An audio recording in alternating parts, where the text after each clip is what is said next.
Hello, everyone, and welcome to the Second to None podcast. I am Blayne Gilmer here with Tavarres King once again on the Bleav Podcast Network and streaming on the 365 Sports YouTube channel. And this is the show that brings you all things SEC football related. And we are excited once again to be bringing you coverage of an upcoming week of SEC action. TK, it is Week 11. Man, can you believe how fast this season is blowing by on us here?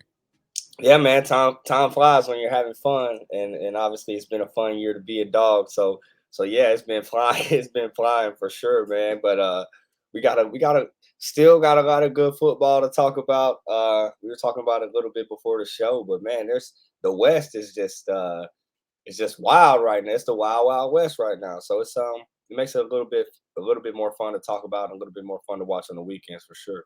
No doubt. And if you're just joining us for one of, the first times here, do not forget when TK says we, when he's talking about Georgia, he truly means we because he was a Georgia Bulldog great. He's I think he's the fourth all-time leading receiver for the University of Georgia, also played in the NFL as well. So the man knows what he's talking about on some football here a little bit. So open up those ears this morning and we're going to talk a little bit of SEC football.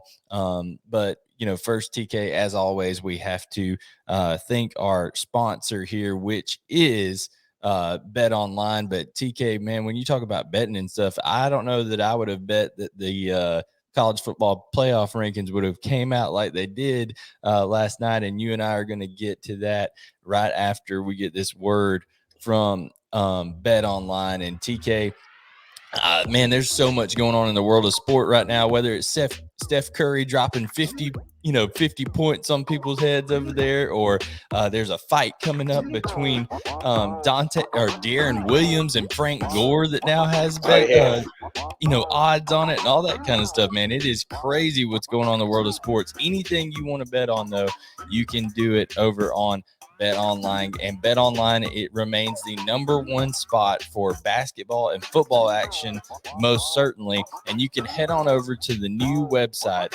updated desktop or mobile website to sign up today and receive your 50% welcome bonus on your first deposit. Just use the promo code Bleav50, that's BLEAV50 to receive your bonus from basketball, football, NHL, boxing, UFC, Vegas casino games. Like I said, that special fight with De'Aaron Williams. So you got an NFL guy and an NBA guy going there, De'Aaron Williams and Frank Gore. All kinds of crazy stuff for this 2021 season. BetOnline, it's the fastest and easiest way to bet on all your favorite sports. BetOnline, where the game starts.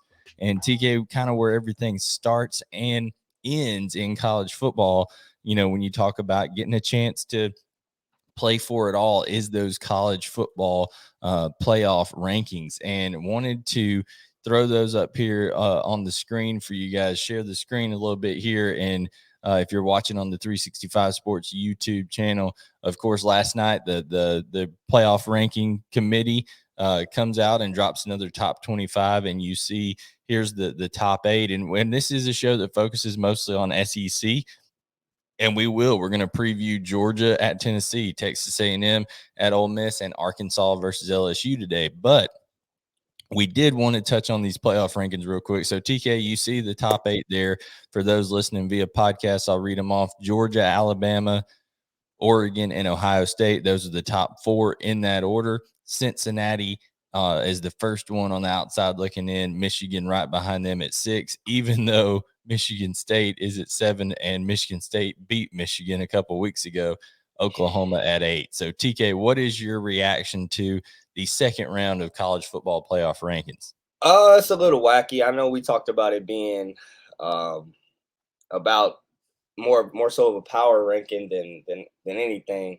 But if you watched last week's game, if you watched LSU stick it to Alabama last week, if you watched how they stuck it to them, then where's LSU on this thing? You know what I'm saying? Because Alabama did not play good. They didn't look like, in my opinion, the number 2 team in the nation. And if we're going on down the list, Oregon, I don't necessarily think they play anybody. Ohio State is probably needs to be in that 2 spot, just from the way that they look. the way that they played. Cincinnati, they've been rolling, obviously, but they don't play anybody either. Yeah, well, but in the last 3 weeks, I mean, they've played all teams with losing records, and they've won by one score. yeah. So and then 6 and 7 is just kind of crazy to me. You just watched last week what happened, what took place. Mel Tucker did in the Spartans did a heck of a job against Michigan, and so I don't know how 6 and 7 are kind of flopped there, but Oklahoma, I think Oklahoma's good, but just kind of like Cincy, bro, they struggled with some folks too, so Yeah. it kind of puts throws a monkey wrench in things, but overall, bro, that the one spot's right. Yeah, Everybody know that. the one Yeah, spot's right. everybody Georgia's in knows there.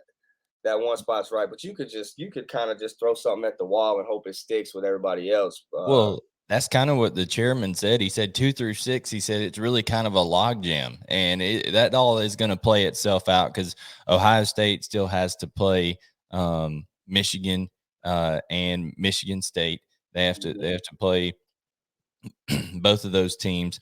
Also, you're going to see Oklahoma has their opportunity. I think this week they play Baylor. They have Oklahoma State, and then Texas A&M is there at 11. Ole Miss at 15, and they're going to play each other this week. So there's going to be some shakeup here in the top 15 before you know it. But we did want to throw that up there and just kind of give our opinion on the CF. There's some teams in that top 10 that can't beat Texas A&M. Yeah, I put out a tweet last night. I said Texas A&M's at 11. I said they beat every team ahead of them, and oh wait, they did beat number 2 already. So there's some teams up there like so. Yeah, bro, it's crazy. It's wild. Yeah, so we'll see what happens with all that. Alabama definitely has a lot to prove going in. They'll have Arkansas.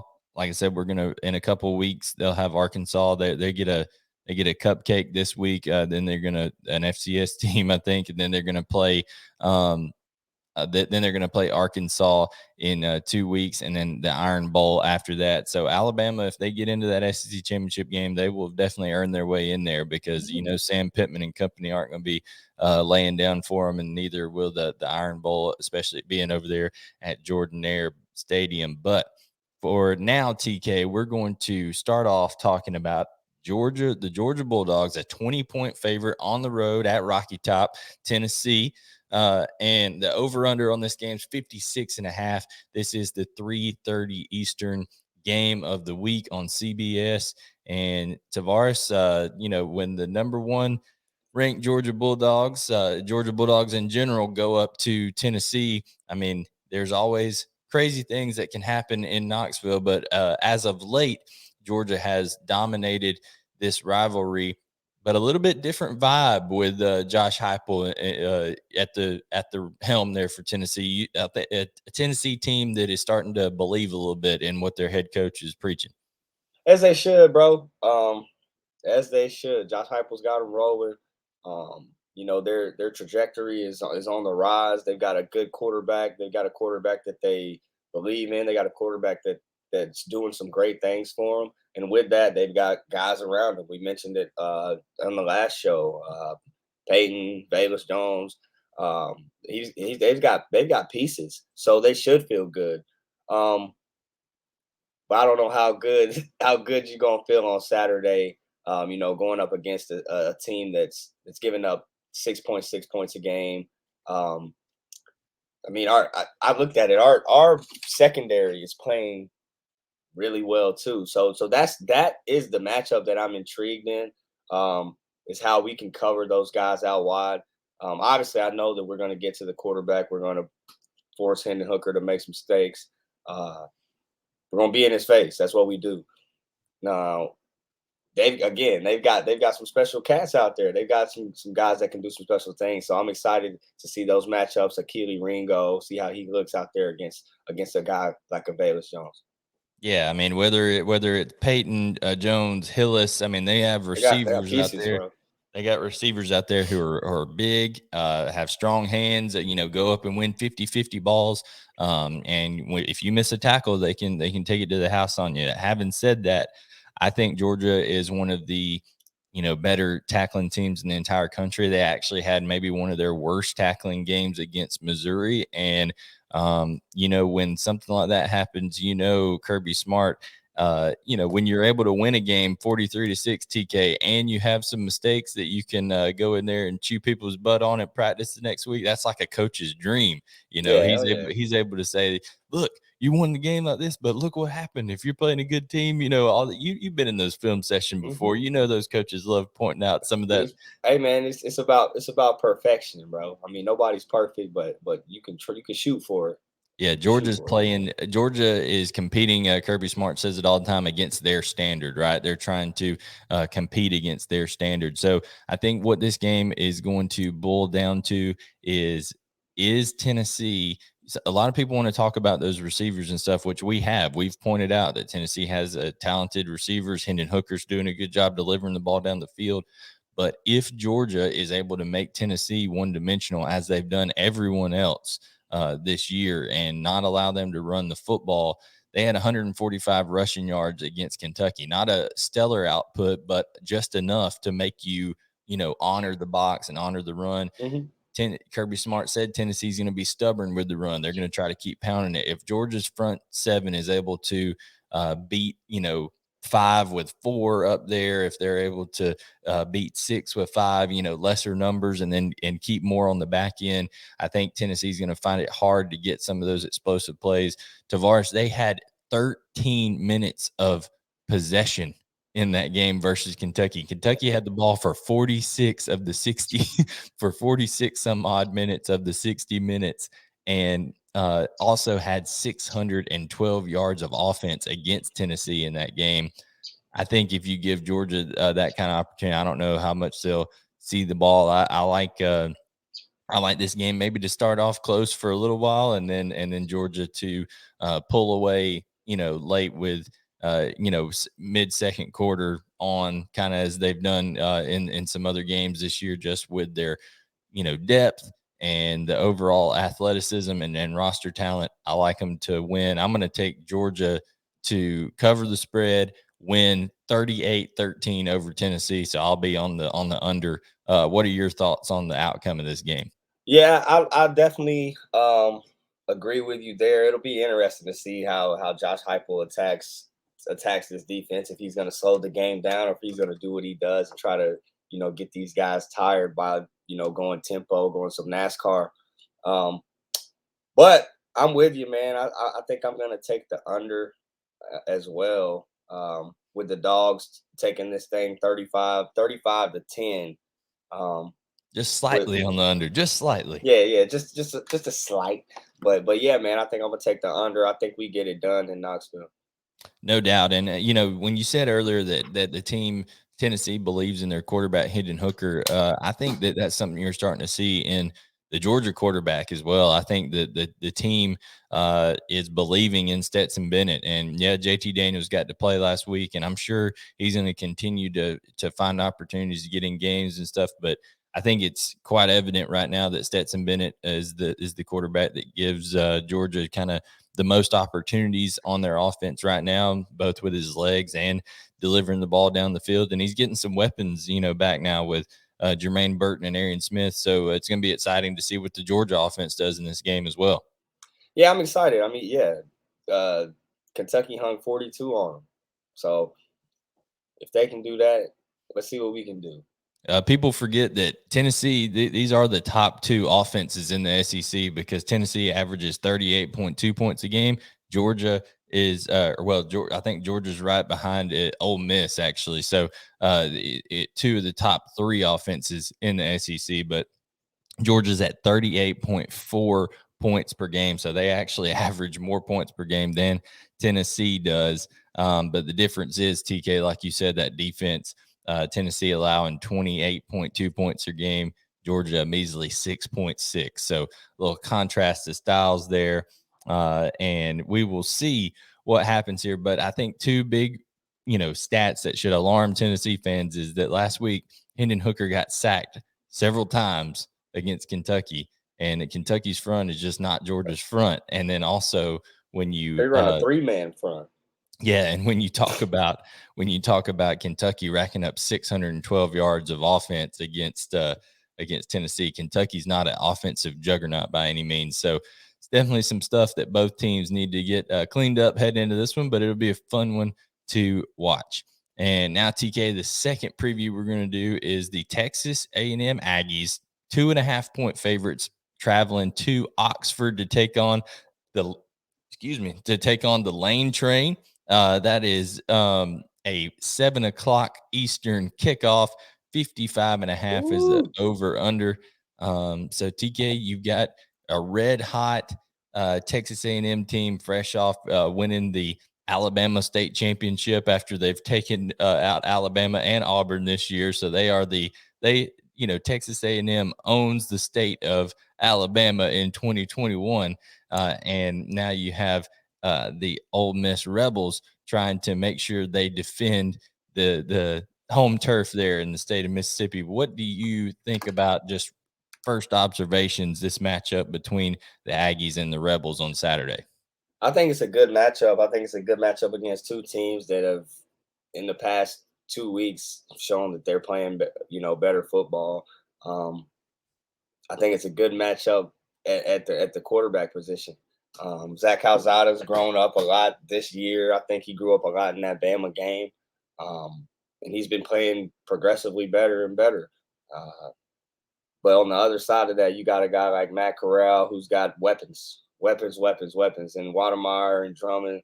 Um, and I think that at the end of the day, that's a little too much for Texas A&M. Although, bro, their ends, both of them, I like both of them. Their ends are nasty. So I mean, Ole Miss definitely has their work cut out for them, but it's at home. Um, Again, they're playing really well. Matt Corral's playing unbelievable. Um, so yeah, I think they get it done, man. I think they get it done. I think that their defense has played a lot better as well. So yeah, I think they get it done. Yeah, they did. I mean, they did, slow down a Malik Willis, who's probably going to be one of the top picks in the NFL draft this upcoming year. But they struggled with, Auburn 2 weeks ago, losing to Auburn. So we'll see. We'll see how that carries over and translate. I think the thing you gotta look at there is the toughness factor, right? Lane Kiffin and company are known as this, high tempo, razzle dazzle spread Finesse. offensive type stuff. Sometimes, TK, people can think that tends to translate to a lack of physicality at times, a lack of toughness, stuff like that. Well, that's all that Jimbo Fisher and them are going to bring. They're going to just bring a 50-gallon drum of butt whooping over there to try to take care of people. With that tough front seven to Marvin Leal that they've got. They've got Green and company up front on the offensive line that are just really starting to come into their own. You got Spiller and A-Chain that are running the ball well. Zach Calzada is becoming a legend, limping off the field on these games, and they bring him back like a war hero in there for the game, and they end up winning games and stuff. So, but their defense really did the heavy lifting there against Auburn. I don't even think there was an offensive touchdown scored in that game against Auburn in that 20-3 victory. I think Bo Nix and his little Burger King hands, as you said on your Hey man, tweet, he dropped that ball and they took it back the other way. So we will see. Kind of, it's a contrast of styles, right? I think Texas A&M wants to control the clock. They want to control the tempo of this game. Ole Miss wouldn't mind if it turned into a shootout because I don't think they think Texas A&M can, score with them in a hurry like they would like to do. But I think that Jimbo Fisher and company need to be able to prove they've had two big home victories this year, right? They need to prove that they can, go on the road and take care of business in that way in an environment in Oxford that I'm sure that it's a night game in Oxford, TK. So those Rebel fans are going to be lit. They're gonna have a little liquid courage in them. They're gonna be amped up a little bit for that game. coming from the Grove. coming from the Grove. So, some tailgating will have transpired, no doubt. And so we'll see. It's going to be a loud environment for Zach Calzada. So we shall see. Overall, TK, with Texas A&M being a 2.5-point favorite, over under is 55.5. What is your prediction of the outcome for Texas A&M at Ole Miss? You said something there that got me thinking. I do think Ole Miss pulls it out, for sure. But Isaiah Spiller's a baller, bro. They're gonna have their work cut out for him with him. And again, that defense has been known to struggle. So I think it's gonna be a little closer, a little close one. I'm taking Ole Miss at home, 38-35. A little Vegas. They get 3 points from old TK. 38-35. So you're definitely hitting the over on this one.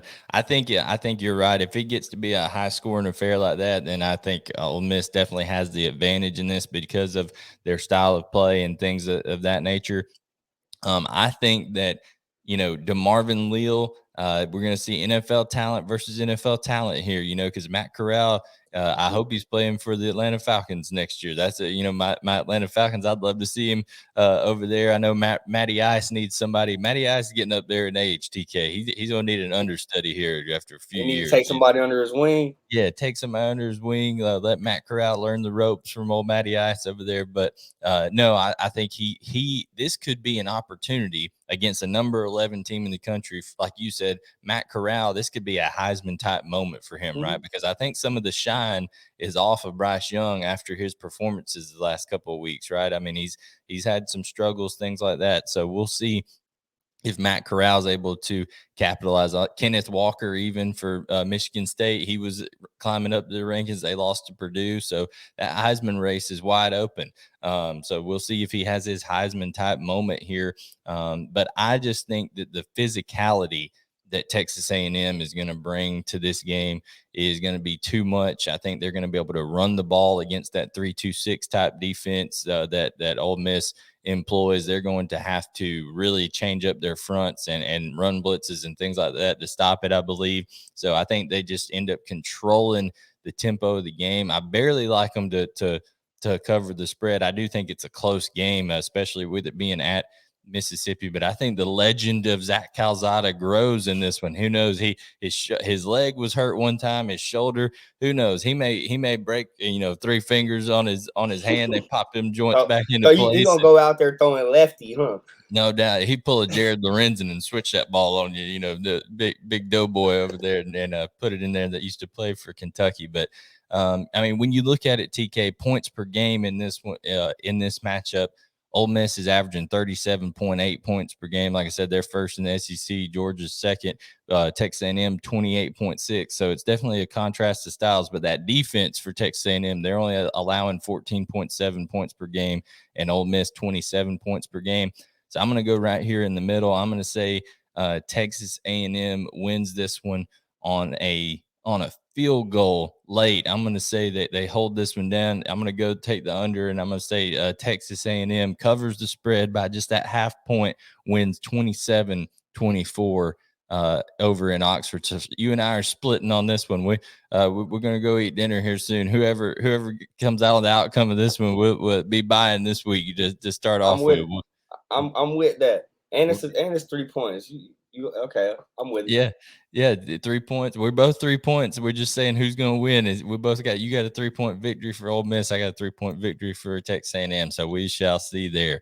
And the last game this week that we're going to cover is number 25. And yes, Arkansas. They're bowl eligible. TK. They're ranked 25th in the college football playoff rankings. Who would have thought in the second year of Sam Pittman, after that train wreck that Chad Morris had over at Arkansas, that the Razorbacks would be in this situation? But here they are after they were a 40-point underdog against LSU 2 years ago when LSU won their national title. Now they're a 2.5-point betting favorite on the road. What a turnaround for Sam Pittman. Yeah, man, what a turnaround. What a guy. And what kids, because it's you got to do the work. You And a got to lot do of the it's those same kids that were getting their brains right, beat in by right, North Texas over there, right, 2 years right. ago. Right. So what kids to be determined and resilient, bro, because it's tough being on a losing team. I've been on losing teams in the league. It's tough, bro. It's tough to keep that fight and to keep that you know, that hunger about you. And they've done that. And I think I talked about it last episode. They've taken on, the character of their coach. They really have. They're a hard-nosed, gritty, tough team. And uh hats off to Sam Pittman for bringing that culture in there. Yes, sir. Yes, sir. I But mean, my man's talking about how at Georgia, he ripped his bicep picking up his bulldog for a recruiting video that he was doing one of those. Yes, sir. So, I mean, this is a man who just loves college football, and you can see it. That's he talked about. Hey, I still had to get that recruiting video out there, even though I popped my bicep. So he's going to recruit his heart and soul out for Arkansas. I think that's why you see them theirs, because those players are just buying in, like you said, to not only Sam Pittman's X's and O's, but also just they can tell he believes in them as people. And we'll see here if it's enough. LSU obviously playing better. They were able to compete well against Alabama. They came TK, they were inside the 10-yard line, had an opportunity to score, to take the lead against Alabama. So do you think that carries over? Or do you think LSU just kind of got up for Alabama, and now they're back to the kind of the land of misfit Tigers over there under Ed Orgeron? no, I think that they want to play good. I think that they want to play good for themselves. I think they want to send Coach O out, on a good note. So I think they want to play good. That front seven has been playing their butts off, and they're depleted. So it's kind of crazy. That whole defense has been playing their butts off, and they're depleted. So it's kind of crazy. But on that note, being depleted, I think my guy KJ Jefferson and Traylon Burks, I think they're too much for him. I think that honestly they're too much for him. And although this is at LSU at night, and they gonna be sauce the balls. No doubt. Baton Rouge Uh, at night is yeah, one of the toughest environments you can go into. yeah, no, it's unreal. It's a fun place to play, super fun place to play. Um, but no, they're gonna be turned up down there, them Cajuns. So I expect it to be a hostile environment, but KJ Jefferson's been playing really well, been carrying this team. He started off the year looking like a leader, and that's my thing. He's progressively stacked, good games, good weeks, and or to this point, and you said it, they're bowl eligible. So man, it's exciting to be a Razorback. I'm sure over there right now. What's going to be? What do you think the score? You like the spread over under? What's your take on this one? Let me see. I think that the Arkansas Razorbacks sneak out of there 28-21. Yeah, so you're on the under this week on that one, but you do think they cover the spread. Here's the thing with the reason I wanted to preview this game is because, like I said, next week Arkansas faces Alabama. So I think, off the heels of LSU pushing Alabama to the limit, let's see what Arkansas does with LSU. I know one thing. I bet you Dominic Johnson, Traylon Smith, and Raheem Sanders plus KJ Jefferson will add up to rush for more than 6 yards of rushing against the LSU defensive front like Alabama did. Alabama KJ has might get that on the first one of these. no doubt on a Yeah. pull. They may, who knows, they may just say, you know what, boys, we're going to see if they can hold it. Sam Pittman, I can see him saying, you know what, No, we're going to see if they can hold us to 6 yards of rushing, and we're no, going to he run. gonna he gonna pound it. Yeah. He gonna pound it now. But That's like I a said, given. whether it's Dominic Johnson, whether it's Dominic Johnson, whether it's Traylon Burks getting to run the ball a little bit, Traylon Smith, Traylon Burks, they'll use him on in rounds and all that kind of stuff, get him involved. That Raheem type of dude. Sanders is a freshman who's run the ball a lot. Traylon Smith. So I think the rushing attack is what I want to see, and I think that's going to give us a little glimpse of to how does Arkansas compete against Alabama a couple of weeks from now. I think Arkansas takes care of business here, and I think in doing so in Baton Rouge, TK, it's going to be a statement win for Sam Pittman, and I think they're going to send a little message to Nick Saban and company saying, hey, it ain't going to be a cakewalk when you take on Pig Suey here in a couple of weeks. So I'm going to take KJ Jefferson to have a huge game in this one with his legs, and also I like the matchup of Traylon. That's the one thing that Alabama was able to do to LSU last week. They were able to beat their secondary over the top. I don't think, even though Jamison Williams is a great receiver, I don't think he's any better of a receiver than Traylon Burks. I think Traylon Burks may be the best receiver in the entire SEC, him and Wan'Dale Robinson. So I'm going to say Traylon Burks has a game to remember here, and you're going to talk about in this rivalry game. I like Arkansas to come out and take care of business. I'm going to take Arkansas to put up some points in this one too, TK. I'm going to say Arkansas wins 34. I'm going to take Arkansas to win 34-24 over LSU. I'm just barely on the under there. So, but this is 7:30 kickoff. Like I said, night game, Baton Rouge. It'll be fun to watch. And, we both agree that Pig Suey will take care of business. So that is our Week 11 preview show here. We hope that you enjoy the content that we are putting out, guys. We're on the 365 Sports YouTube channel. Each week we do a Sunday night reaction show, and we do an episode middle of the week here for previews. So make sure you hit the subscribe button, turn on notifications, find us on Apple Podcasts, Google Podcasts, Spotify, all those different places. Search TK's name, my name. My Twitter handle is @BGilmer18. TK's is @TKUnoDos. That's TKUNODOS. And you can follow the show using @SEC2_none on Twitter. So TK, as always, the show, we want to thank BetOnline again for sponsoring the show. We appreciate that. And, ready for another exciting week of football here. Yeah, bro, we got a good one, bro. TAMU, Ole Miss, Arkansas, LSU, I think are some headliners. Obviously the Dogs in Knoxville, but we definitely got some good ones, man. Looking to see how this thing shakes up. Yeah, and also a game that we're not really previewing this week, Mississippi State and Auburn, I think, play this week as well. So that'll be a good one as well. But for Tavarres King, I am Blayne Gilmer, and we will catch you next time, guys, on the Second to None podcast.